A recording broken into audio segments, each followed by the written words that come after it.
Hola, ¿qué tal? Vamos a continuar ya con la segunda parte, la parte de reguladores lineales. Como recordáis, hemos visto los transformadores, los diodos y el condensador, que eso nos dan una pseudo continua con un rizado. Y ahora vamos a ver toda la parte que nos estabiliza un poco la tensión. Ya hemos quedado que a veces es necesario suministrar una tensión en continua a una carga. Normalmente cualquier circuito electrónico necesita una continua, pero las fuentes de energía que nos la proporcionan tienen tensiones variables, ¿vale? Esto de aquí pues puede variar con el tiempo debido a muchos motivos, ¿vale? A que varíe la tensión de entrada, a que varíe la carga, a que varíe la temperatura, etcétera, ¿vale? Los circuitos rectificadores que hemos visto antes generan salidas, ¿no? La salida de continua salida con rizado, ¿vale? Además, las tensiones de salida del rectificador cambian cuando la tensión en la línea de entrada de la corriente alterna fluctúa. Y lo que vamos a hacer para eliminar estas fluctuaciones es colocar un regulador de tensión entre la fuente y la carga, como podemos ver en la figura esta, ¿vale? Colocamos aquí, entre lo que es nuestra fuente de pseudo continua y la carga, colocamos una fuente. La regulación de entrada, ¿vale? La regulación de la fuente que tenemos aquí, es la medida de cuánto cambia la tensión en la carga, cuánto varía la tensión de entrada, ¿vale? Es este cociente de aquí, es un incremento de la tensión de carga partido por la tensión de entrada. Y la regulación a plena carga es una medida del cambio de tensión en la carga a medida que va cambiando la corriente de carga, ¿vale? Porque luego esto, pues si vamos cambiando la corriente en la carga va a cambiar y esto va a provocar efecto o sea, va a modificar la tensión de salida, ¿vale? Entonces, ahora tenéis que mirar las transparencias originales, ¿vale? Aquí hay un tanto por cien, porque la ventanita esta de vídeo que tengo yo aquí no la puedo mover, ¿vale? Así que no he podido quitarla y ponerla en esta esquina, que hubiera molado 1,3 kg, no he podido y tiene que estar ahí, así que me va a tapar todas las transparencias en esa parte y no pienso volver a hacer las nuevas. Pues bueno, como íbamos diciendo, la regulación en la fuente es lo que cambia la tensión en la carga cuando cambia la fuente, ¿vale? Cómo se reflejan los cambios que hay aquí, cómo se reflejan ahí, básicamente, y la regulación de la carga es los cambios que hay aquí, cómo se reflejan aquí, ¿vale? Y me da una idea de lo que regula, la figura, ¿vale? Idealmente la regulación a plena carga y la regulación de entrada deberían ser cero para un uso normal de las aplicaciones, ¿vale? Para que no influyera en nada. El circuito regulador de tensión que vemos en la siguiente figura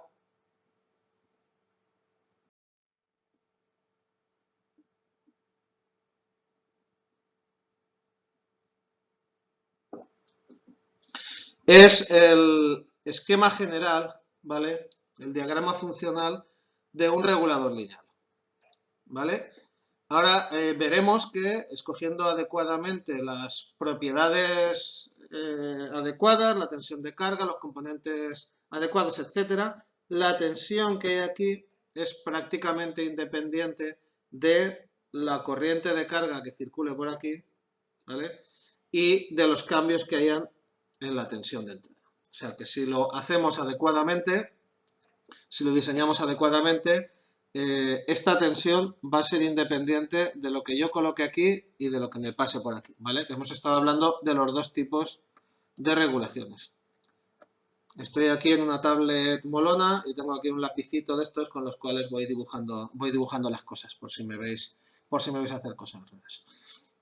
¿Qué es lo que hacemos? Lo primero que hacemos es que la tensión en la carga, ¿vale? Esta tensión en la carga, la estamos muestreando o midiendo de alguna manera a través de este divisor de resistencias, ¿vale? Aquí, realmente, aquí, estamos generando una tensión que es en todo momento proporcional a la tensión que hay a la salida, ¿vale?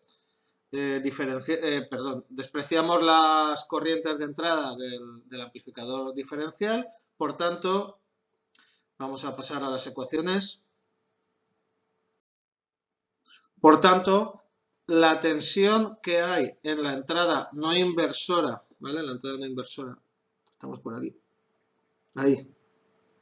En la entrada no inversora del amplificador, la tensión que hay es esta, ¿vale? Es pues, la tensión formada por ese divisor de resistencias. La relación del divisor la he puesto como beta. ¿Vale? La entrada no inversora del amplificador, la entrada no inversora, ¿vale? Está conectada a una tensión continua de referencia, ¿vale? Perdón, la entrada no inversora no, la entrada inversora está aquí, está conectada a una tensión de referencia que idealmente tendría que ser lo más estable posible, que debe estar libre del rizado de alterna, etc. ¿Cómo se suele conseguir? Pues esto se suele conseguir mediante un diodo Zener, ¿vale? Un diodo Zener correctamente polarizado. Lo que va a haber entre sus patas es una tensión fija que no va a variar de ninguna manera. La tensión de entrada diferencial del amplificador pues va a ser lo que le devuelve las resistencias menos la tensión de referencia, ¿vale? Lo que devuelve las entradas menos la tensión de referencia. Si llamamos a la ganancia de tensión diferencial del amplificador, ¿vale? Que habíamos visto lo que era un amplificador diferencial, pues la salida del amplificador diferencial es A por VI, ¿vale? Y si sustituimos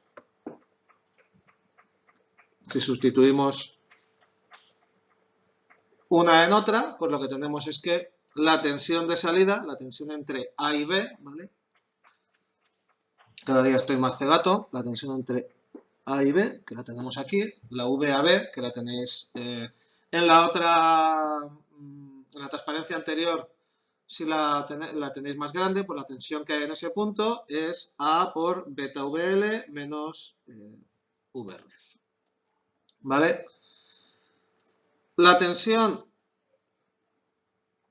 VC la podemos, que decíamos que era la tensión con la que cargamos el condensador, la podemos definir como VAB más VL. Lo que cae en el regulador más lo que cae en la carga, ¿vale? Si os acordáis de aquella grafiquita que había en la cual teníamos, es que ahora con el PowerPoint cuando estás grabando no puedo pasar hacia atrás, ¿vale? Entonces, lo siento. Teníamos una cosa así que era VC y luego teníamos aquí una línea recta que era VL, ¿vale? Pues bueno.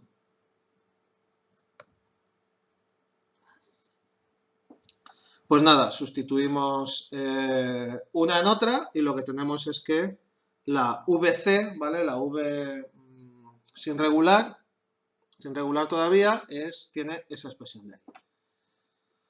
Si despejo VL, que es lo que me interesa, si despejo VL de esta ecuación, pues lo que me da es esto de aquí, ¿vale? Así que tenemos una expresión de VL en función de la tensión de referencia y en función de la tensión de entrada, ¿no? que hay en el condensador, que era la que iba haciendo esos saltitos.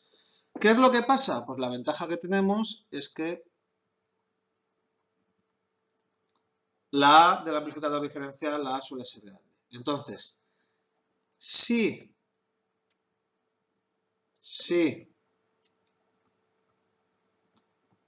A por beta es más grande que la unidad, puedo despreciar esto y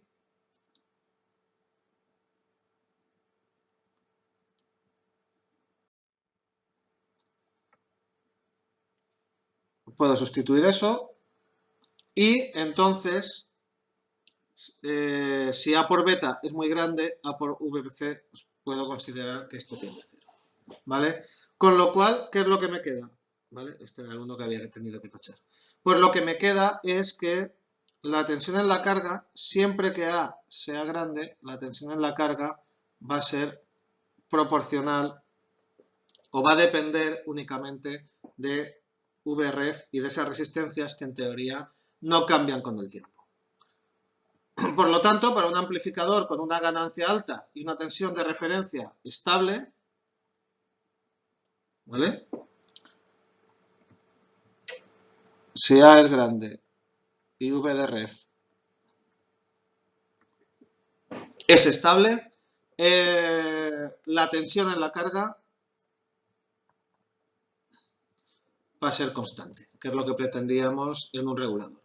Así que los puntos principales para diseñar un circuito regulador, ¿vale? Esto es un diagrama de bloques, es que la tensión de referencia sea lo más estable posible, la ganancia sea estable y también estas dos resistencias que hay aquí, estas dos resistencias, que sean lo más estables posibles, y si todo eso, si nada cambia en el circuito, por mucho que varíe la V en el condensador, si nada cambia en el circuito, la tensión será estable. Vale la pena comentar que el circuito este aquí, ¿vale? Me había salido una ventanita rara por ahí. El circuito este que estamos montando aquí es una aplicación de la realimentación negativa, ¿vale? Estamos teniendo realimentación negativa. Supongamos que el circuito, ¿no? Acordaos que aquello que evaluábamos si estaba el circuito en equilibrio. Supongamos que el circuito está en equilibrio, ¿vale? Y entonces la carga empieza a absorber una corriente más elevada. ¿Qué es lo que va a hacer? Pues si la corriente de carga es más elevada, la tensión de carga bajará. Si la tensión de carga baja, disminuye la tensión de entrada del amplificador diferencial. Así que se reduce la caída de tensión VAB en el regulador.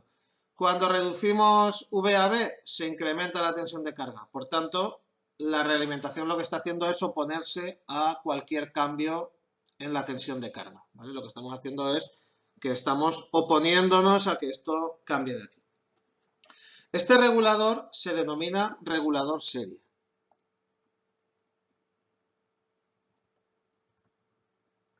¿Vale? De hecho, lo tengo aquí. Se denomina regulador de serie, ya que la tensión en la carga se controla mediante la salida del amplificador y la salida del amplificador está en serie con la carga. También es posible diseñar reguladores paralelos en los cuales los elementos de control están situados en paralelo con la carga. ¿Vale? Aquí tenemos un regulador lineal paralelo. En un regulador lineal paralelo, si la tensión en la carga es baja, todos los elementos de control, lo que pasa es que si la tensión en la carga es baja, absorben menos corriente, ¿vale? Aquí tenemos un regulador paralelo muy, muy simple. Estos reguladores serie se utilizan casi siempre en aplicaciones de media y de alta potencia, ¿vale? Para el circuito que tenemos aquí en la figura, para este circuito del regulador lineal paralelo, pues lo que tenemos es que la tensión en la carga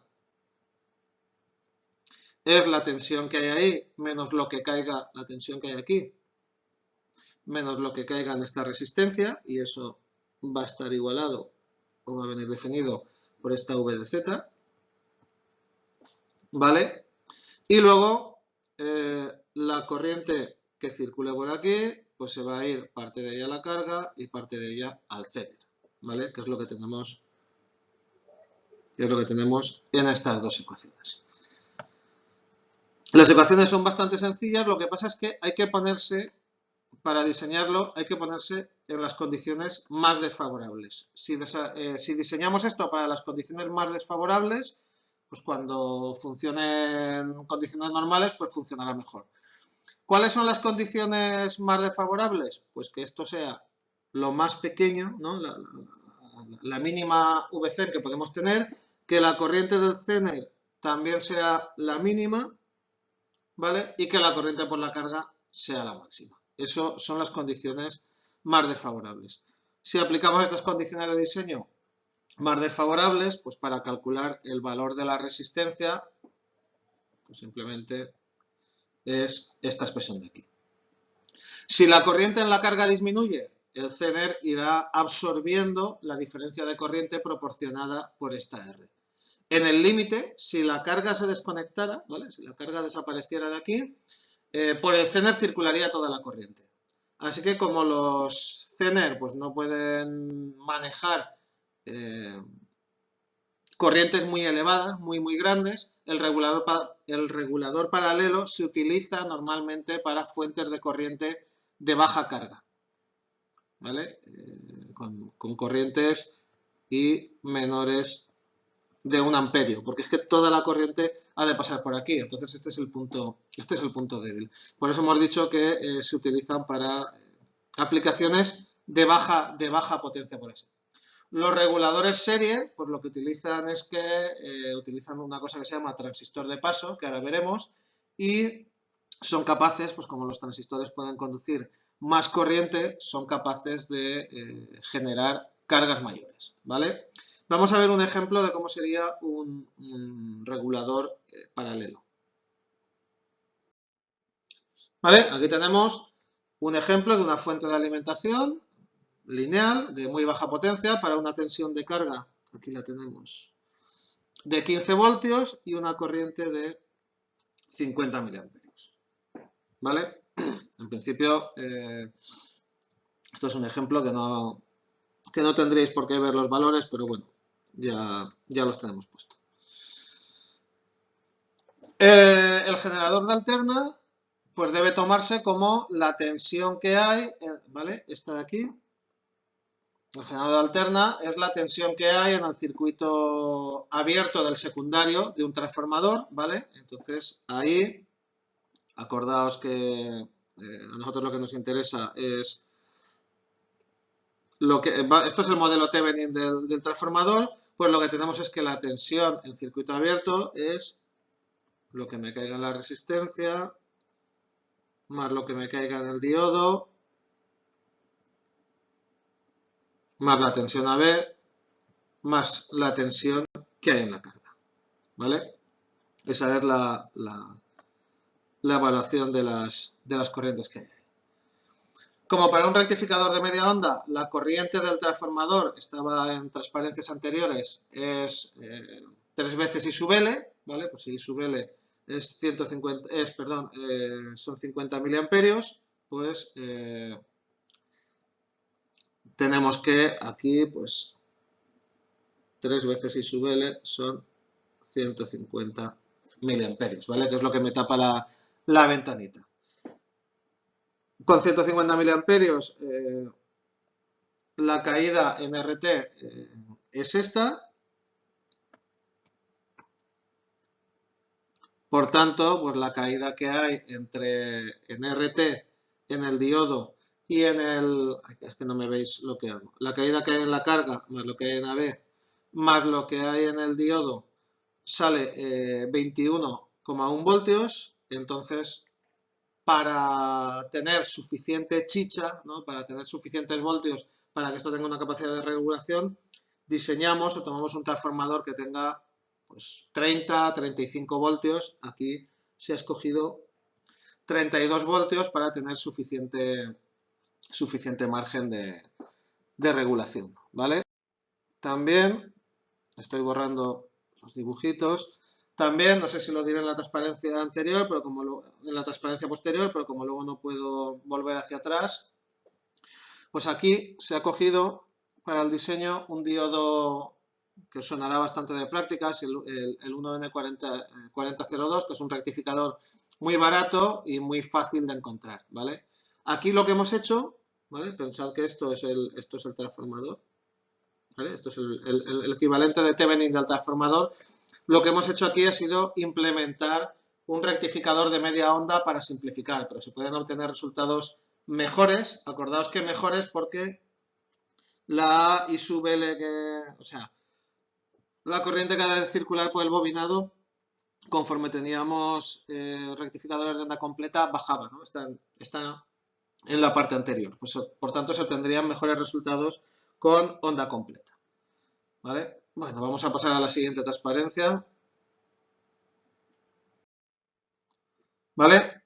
Pues bueno, ya hemos visto hasta aquí, hasta el diodo. ¿Y qué es lo que pasa con el condensador? Pues lo tenéis ahí en la transparencia, os lo voy a leer, que el condensador C sub F, este que tenemos aquí, se carga una vez cada ciclo por la corriente que pasa a través del diodo, ¿vale? Como es un rectificador de media onda, lo que tenemos es que las partes negativas desaparecen y el condensador lo cargamos aquí y luego se va descargando ahí. Lo cargamos aquí y luego se van descargando ahí, ¿vale? Entre los picos positivos de la entrada alterna, el condensador es el que está proporcionando la corriente a la carga, ¿vale? A través del regulador. Como resultado, la tensión del condensador tiene un rizado de 60 Hz. Y tiene 60 Hz porque lo hemos cogido de un modelo americano, de un ejemplito americano, del Hambley, y está en 60 Hz. En esta gráfica tenemos las formas de onda, ¿vale? El condensador empieza a cargarse, luego se carga a través de la carga, luego empieza a cargarse, luego se descarga a través de la carga, empieza a cargarse, se descarga a través de la carga, ¿vale? Esto es una carga exponencial del diodo, esta es la carga a través de la resistencia, ¿vale? Hasta que más o menos pues, se queda en una zona estabilizada, ¿vale? Esto es el condensador, ¿eh? Esta parte de aquí es la del condensador, ¿vale? El condensador se queda ahí. Tras unos cuantos ciclos, ¿vale? Pues, dependiendo del valor del condensador, en este caso ahí es una simulación para ese valor del condensador, dependiendo al cabo de varios ciclos, al final alcanzamos lo que hemos llamado esta recta más. La tensión en la carga, pues esto es el resultado de la simulación. Una vez han pasado ya unos cuantos ciclos, ¿vale? Por aquí hay algún problemilla hasta que el condensador supera los 15 voltios, que son los que buscamos, pues ya la tensión se queda estable ahí. ¿Qué es lo que hace la resistencia? A ver.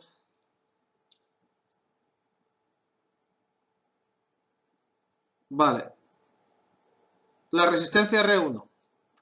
La resistencia R1 lo que hace es proporcionar corriente a el diodo este de aquí, que es el que fija la tensión de referencia.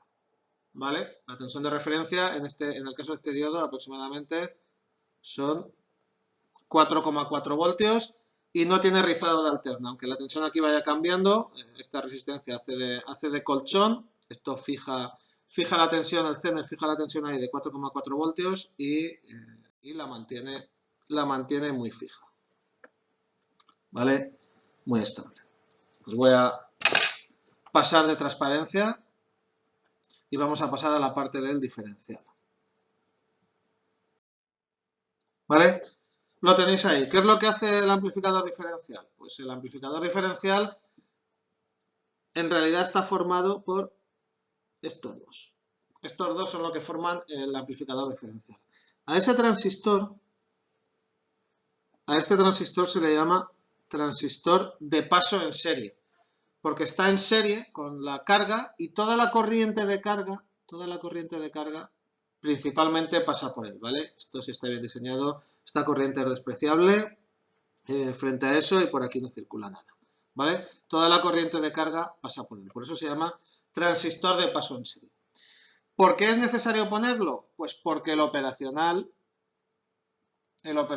muchas veces no puede dar toda esa corriente, ¿vale? Los operacionales dan corrientes pequeñas y los transistores son capaces de manejar más corrientes más grandes, así que lo que estamos aprovechando es este transistor, el operacional por la base le mete la corriente que salga de la regulación y la I de colector, que era beta veces I de base, pues puede ser muchísimo más grande, ¿vale?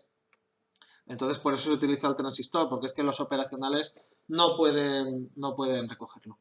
Cuando la tensión del operacional, la salida aumenta, pues aumenta la corriente de base de Q1. Al aumentar la corriente de base de Q1, baja la tensión colector-emisor, ¿vale? Baja la tensión VAB. Así que Q1, junto con Q1, está actuando como un amplificador inversor. Así que la entrada inversora del amplificador hace el papel de la entrada no inversora del amplificador global, ¿vale? Aquí tenemos un menos y aquí tenemos otro menos, con lo cual tenemos ahí nuestra parte de realimentación. R1 y R2, pues ya lo hemos dicho, muestreo de la tensión que vamos a mandar a la parte de aquí. Y ya pues se han seleccionado unos valores para que aproximadamente la tensión de salida sea igual a 15 voltios. En la práctica la tensión Zener, ¿vale? Esta tensión Zener entre dispositivos prácticamente iguales puede variar un poco, así que si se requiere una tensión muy precisa de salida, la red de muestreo tendría que ser ajustable. Y luego ya, ¿vale? Los circuitos reguladores precisan una tensión diferencial VAB, ¿vale? Esta de aquí, entre la entrada y la salida suficientemente grande para que ese amplificador ese transistor tenga colchón y pueda ir en teoría, entre corte y saturación, pueda ir modificándola y ajustando la tensión, ¿vale? Por lo tanto, por eso hemos elegido aquí también una tensión muy grande, ¿vale? Porque necesitamos una tensión muy grande, una tensión más grande de lo que tocaba. La tensión diferencial mínima, ¿vale? Es lo que se conoce como la caída mínima de tensión. Y tenemos que asegurarnos que ese valor mínimo de la tensión de entrada de continua, ¿vale? El valor mínimo que hay aquí de la tensión de entrada de continua sea mayor que la suma de la tensión en la carga deseada más la caída mínima en este transistor, ¿vale? Y nunca debe llegar a saturación, esto siempre debe de estar en conducción. La tensión que hay aquí siempre tiene que ser mayor, algo mayor que la tensión que yo quiero más la tensión que me caiga en este transistor. Si no, el regulador no será lo suficientemente bueno porque este no podrá ajustar la tensión todo lo que toque. Luego, cuando pasemos a amplificadores integrados, os intentaré os intentaré dar alguna clave sobre esto. Uno de los problemas que podemos tener es que ahora, pues imaginaos que yo cojo un cablecito o que accidentalmente, pues esto se me cortocircuita y claro, toda la corriente pasa por aquí una ventana, vale. Pues bueno, muchas veces lo que se hace es poner circuitos para para protección frente a cortocircuitos, para evitar que este se mate y se queme tirando toda la corriente que puede por ahí. Y aquí tenemos, ¿vale? Esto sería el transistor de salida, además una configuración Darlington para conducir todavía más corriente. Pues lo que hacemos es, aquí, esta resistencia, ¿vale? Esta resistencia de limitación, que lo que va a provocar es que, como circula una corriente por ella, pues entre aquí y aquí hay una caída de tensión. Mientras esa caída de tensión es inferior a 0,7 voltios, esto no se polariza, ¿vale? En cuanto la caída de tensión sea mayor de 0,7 voltios, esto se polarizará y este empezará a sacar corriente de la base por aquí. Con lo cual esto dejará de polarizarse y dejará de conducir corriente por aquí y caerá, ¿no? La corriente que circula por aquí empezará a caer, empezará a disminuir. Al disminuir esto, la tensión aquí volverá a subir, etcétera, ¿vale? Así que esto se diseña, ¿vale? Para que, pues bueno, sé que estos son la tensión base emisor, son los 0,7 voltios de toda la vida y aquí pongo la I límite que yo quiero que salga. Y eso me da el valor y así cuando superemos la corriente límite, la tensión será mayor que VB y entrará Q2, que lo que hará será tirar a tierra la corriente de base, que recordemos que es pequeñita, ¿vale? Y luego ya, por último, para terminar, tengo que hacer un silencio que lo acabo de leer, tengo que hacer un silencio cuando paso las diapositivas.